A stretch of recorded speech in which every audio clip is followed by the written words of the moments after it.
Hi there, I'm Ant from UK Fountain Pens, and I'm here today to talk to you about the Visconti Divina Bordeaux, this beautiful pen in front of you right now. This is loaned to me by Iguana Cell, so fantastic. Thanks to those guys over there. This is an expensive pen, and it's only through their generosity that I'm able to play with it for you now. The first thing you notice about this pen is what I like most about it. This spiraling shape that you can see here, with the silver rods deeply embedded into the resin. 5 silver rods that spiral down the whole length of the pen. Beautifully aligned thanks to the hook safe closure mechanism on the cap every single time you put the cap on. If you look at the end of the cap, you can see the 5 rods actually quite well embedded into the resin. You run your fingers over the top and it's seamless. The polish is beautiful, and these 5 facets that form the pentagon shape are almost dished. It's a lovely feeling to run your fingers over, and it's just an absolutely stunning pen overall. The resin on this particular edition, Visconti has done several other versions of the Divina in the past, I think is the best yet. If you're familiar with Scribo's Tropea, or several of the other winey purple pens coming out recently, I think this is one of the best. It's just a gloriously rich material, particularly in contrast with those silver rods. The rest of the trim, of course, is silver as well, or silver coloured. You have the usual Visconti sprung cap, which in this case is just laser etched. There's no enamel as on the more fancy pens, even though this is a pretty fancy pen. On the end of the pen you have the Visconti badge that you can, I believe, swap out. On the other end you have the filling mechanism, which I'll come to in a minute.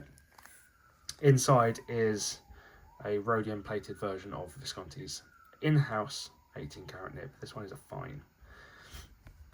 The pen as a whole feels great. It's not incredibly heavy. It is longer than a Homo sapiens normally is. This is because it's taking the Divina proportions. That doesn't mean it feels excessive. Actually, it posts fine, and when you post it, the shape of the facets line up, so you end up with the rods continuing unbroken. That makes it an enormously long pen though. In the hand, the section's a decent size. The hook safe, you can feel it under your fingers. If you've used a Homo sapiens of any type before, you'll know exactly what it feels like. The nib is a number 6 size. It's got fairly long tines. It means you have quite a spacious feel on the page. I like it a lot, and actually it's a very comfortable pen to hold, use and write with. The hook safe is a personal favourite of mine. It's well executed here. I've had some in the past where it's been a little bit rough. It doesn't dry out. It comes off incredibly quickly each time. It works in any alignment equally well. All good. So the filling mechanism is interesting. This is not the usual double power filler vacuum stuff that you get on most Homo sapiens. That's partly, I guess, because it'd be very difficult to integrate an unscrewing knob on the end of the barrel here. Actually, what you've got is effectively a cartridge converter integrated with a pull-out filling mechanism that you just turn one way, turn the other, and then press back in. It doesn't look great having this nipple stuck on the end, but actually I quite like having the simplicity of just turn to fill. You don't have to worry about whether you've got a full fill or not. You don't have to worry about breaking the mechanism trying to flush it out. It doesn't hold a ton of ink, but for a person with lots of pens like me, that's not a problem. It's also a mystery filler. That means there's no ink window. I can't see how you would easily integrate an ink window into this format without completely destroying the aesthetics of the pen, so I'm good with that. Let me come to the one thing that I've got a problem with, and it's not actually as big a problem as it could have been. If you follow me on Instagram, you'll have seen I posted a shot of the ends of the tines of this pen, which won't come into focus on this video. The tipping is incredibly uneven. Not only does one tine have a lot more tipping than the other, it's ground in such a way as to be uneven top to bottom, and the tines don't line up anyway. It looks a complete mess.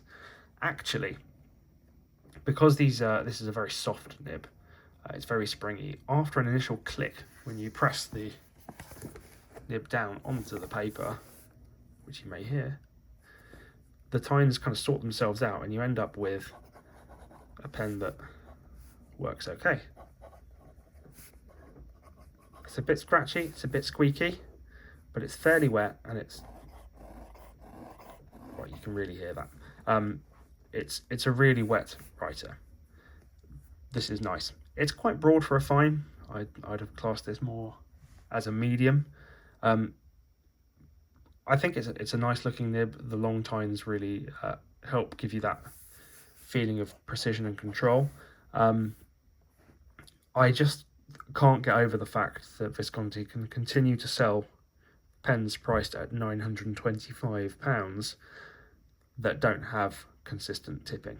It shouldn't be this hard, and you certainly shouldn't have to trust on your retailer to check every single pen for you, tune it, although I know many of the good ones will happily do that, and Iguana Cell, I am sure, would have checked the pen for me if I'd asked them to. But Visconti, you make amazing, beautiful pens like this one. The way the light catches on the sterling silver as you're spiraling it in your hand, the way it all fits together, the balance, the proportions, everything is great, apart from that bit where you put your ink on the paper, and that's kind of the bit that matters. That's all I have to say about this pen, really. It's a beautiful, wonderful pen. I would very happily have this sitting in my pen tray and feel very smug about it. I actually like it more than the Demonstrator Homo sapiens, even like the London Fog, which I have owned in the past.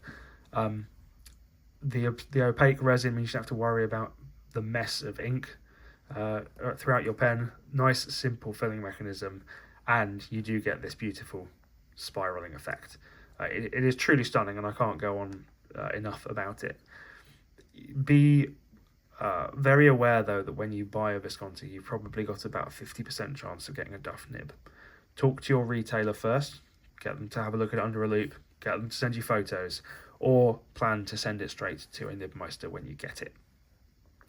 I hope you've enjoyed the video review. I will accompany this with a full written review, as always.